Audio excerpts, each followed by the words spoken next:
You have made another focus, jobs and workforce development. And I think you see how important that is to that quality of life, and how important it is as the economy changes pretty dramatically. You've brought on a great region native in Blair to head up that career connection. Superstar.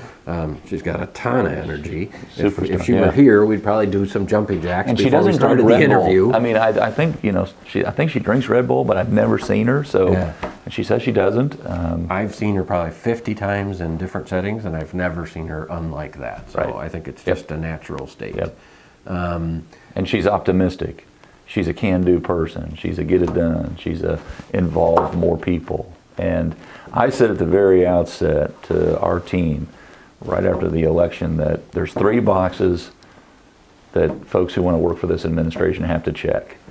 They have to be honest, they have to be humble, and they have to be hungry. And Blair checks obviously all 3 of those. And if you give me those 3, and I know for certain that they're honest, humble, and hungry, then they can almost do about anything. Yeah. You know what I mean? They can almost, you can Because learn. you're not doing brain surgery. You're That's doing things exactly that you can right. actually learn from. That's exactly Matt right. worked for us a number of years ago, and he could tell you how many times I say, this isn't rocket science, folks. I Like, say literally, brain we're surgery. writing Same stories, and we're taking pictures, we're making videos. Like, this isn't really that complicated. Right.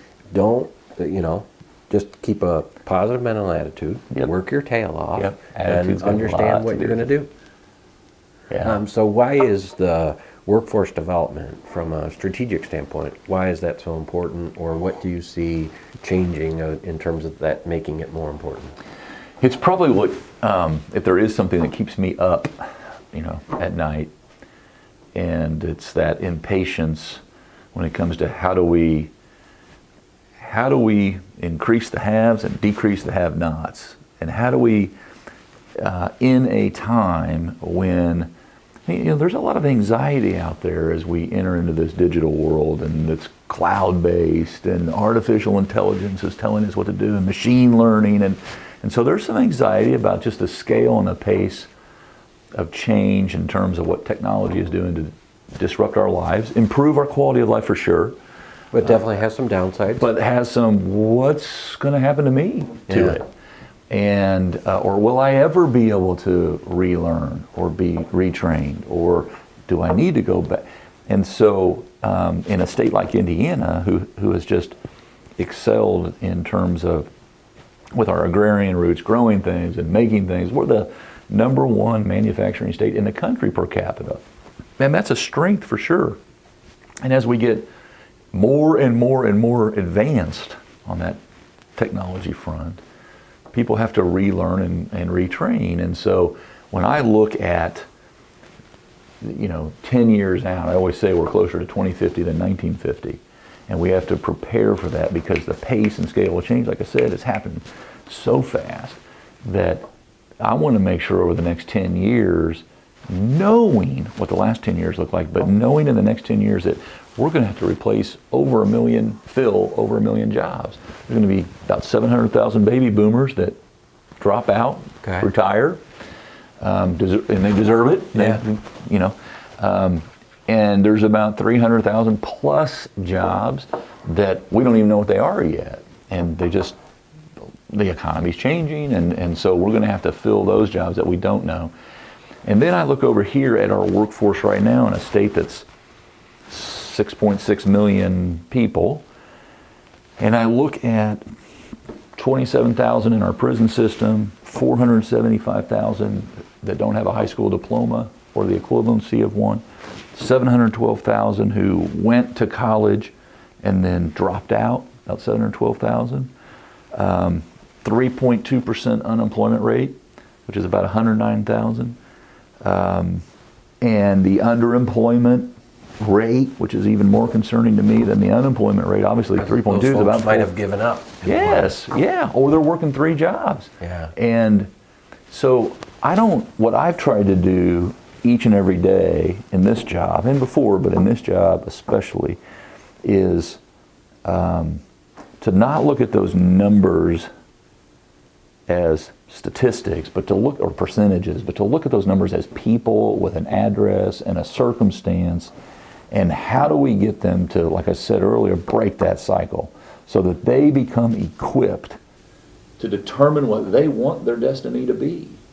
And I'm just convinced in talking to folks in each of these buckets of opportunity that if they have the skills or the education, which could be one and the same thing, then they too could be fully employed, pursuing what they're passionate about, loving life, doubling and tripling their salary, and not worrying about, can I afford a car or the rent or childcare or a babysitter?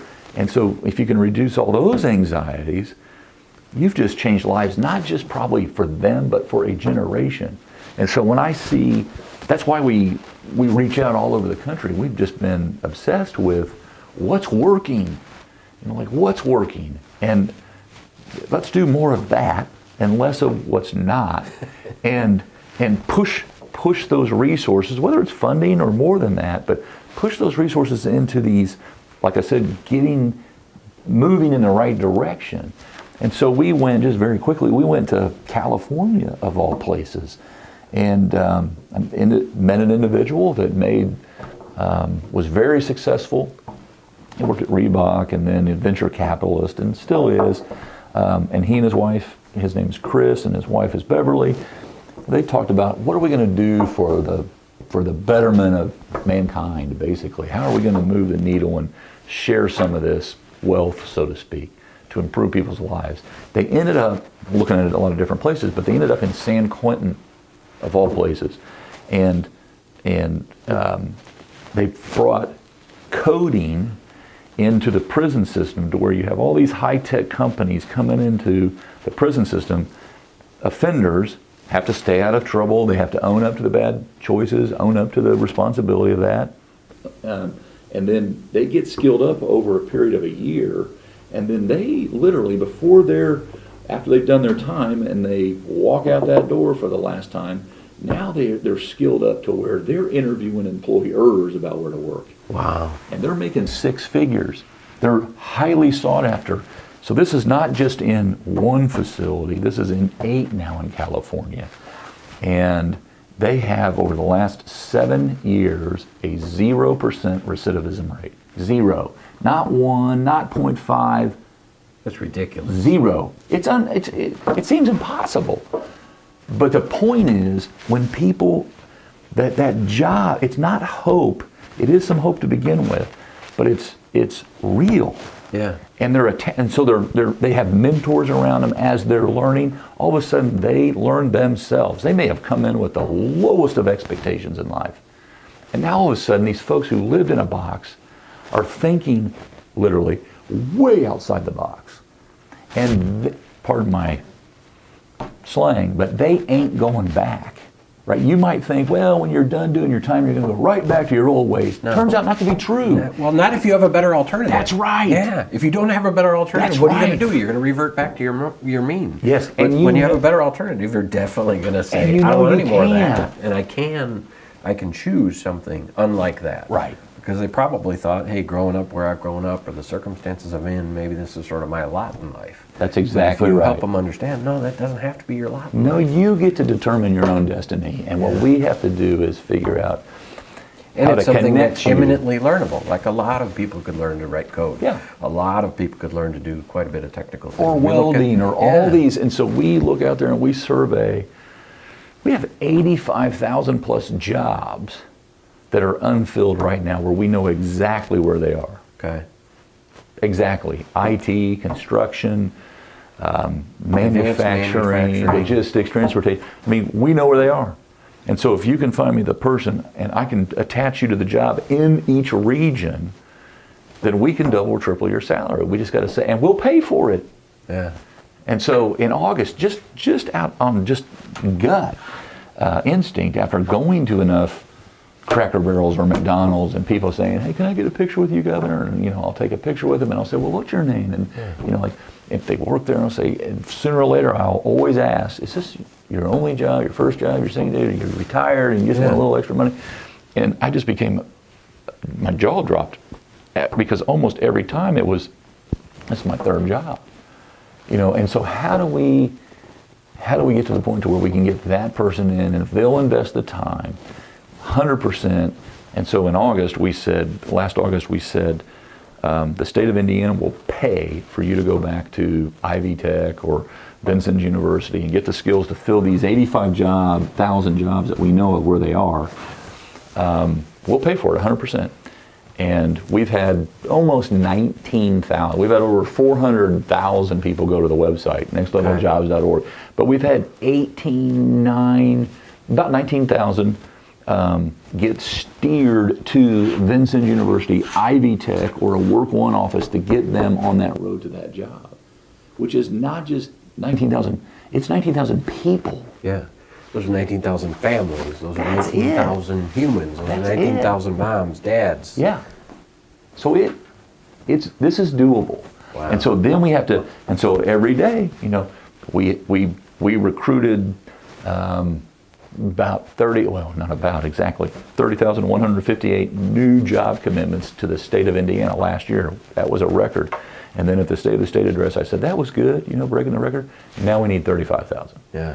Well, everybody went, well, we got 85,000 unfilled jobs here, and you're throwing another 30,000 on top of that. And this year you're saying another 35,000. I said, yeah, that's right. Yeah. Because over here, we're at like 1.4 million people who, if we could get them the education and skills, training, they can fill these jobs. Yeah.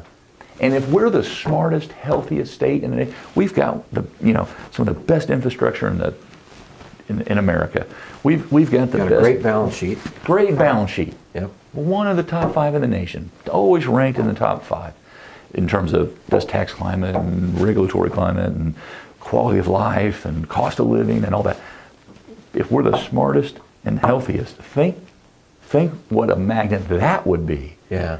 And not just for the individual, but for any enterprise. And so I always say, I just want to be the best state to grow. Yeah. And have the opportunity, the freedom and the opportunity to grow and determine your own destiny, whether it's grow as a person, grow as a family, grow as a community. And if those things are happening, our state will grow right around us. Yeah. And we get to be a part of that. And so that's, if I sound a little frantic, that's because you're jacked about it. Yeah, I am jacked about it. And we only have so much time every day. Yeah. And when you see progress happen, you say, I want more of that. Yep. I want more of that. It's not rocket science. It's not. Or brain surgery. Yep. Luckily for us. Exactly.